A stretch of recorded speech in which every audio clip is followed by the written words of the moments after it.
Yan yung matanda na nagpapanggap, sabi niya. Balik Islam daw siya. Walang balik Islam na buwang kagaya mo. Sabi mo, 10 taon ka na nagbalik Islam. Tinanong ka kung anong syahada, hindi mo alam. Ano bang sabi mo? Ano bang sabi mo? Apo ka nila Pulapo. Sila Pulapo, pure na Muslim. Tausok, ikaw balik Islam.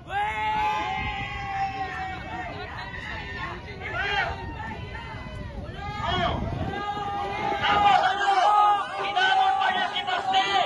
Hinamon niya si Piarate. Hinamon pa niya si Bato. Hinamon niya si Robin Padilla del Duelo.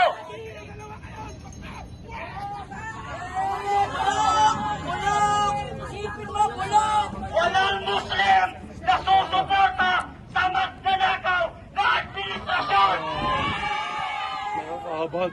Dahil bawal sa Islam ang pagnanakaw. Ang batas ng Islam, pag nagnakaw, puputulan ng kamay. Pag nagsinungaling, puputulan ng dila. Yan ang batas ng Sharia law.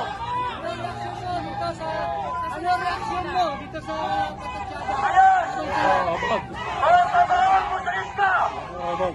ano ang 5 pillars ng Islam? Yan ang tanong namin sa'yo. Kung totoong Muslim ka, ano ang 5 pillars of Islam, pati ang 10 commandments ng Islam? 5 pillars ng Islam. Ano sabihin mo? 5 Oh. pillars ng Islam. Kung totoong pillars balik sa Islam Islam, ka, Baseng? ano ang unang ginagawa ng balik Islam bago makapasok sa Muslim? Ang shahada. Shahada. Shahada. Number 1. Number 2. Zakat. Number 2. Ramadan. Yung amo mo, Number 4. tutulbin kagaya mo. Hajj. Kaya kung sinasabi Sorry. na balik Islam ka, dahil akala mo susuportahan ka ng Muslim, buong Muslim lang ang susuporta kayo. May kapon.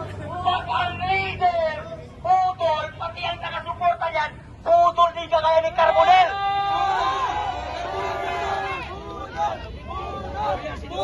Ano ninyo? Katotohanan. Siya daw ay Sino po? Muslim, Sino po sa mga kapunin, politiko? pure na Na Muslim. kagayang Wala. Ano po mga Ano ang sinasabi batas ninyo? ng Islam dahil member ako ng Sharia law.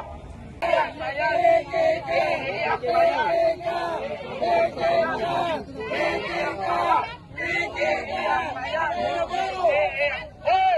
Pigil na! Ang Muslim kasi hawakan. Pigil!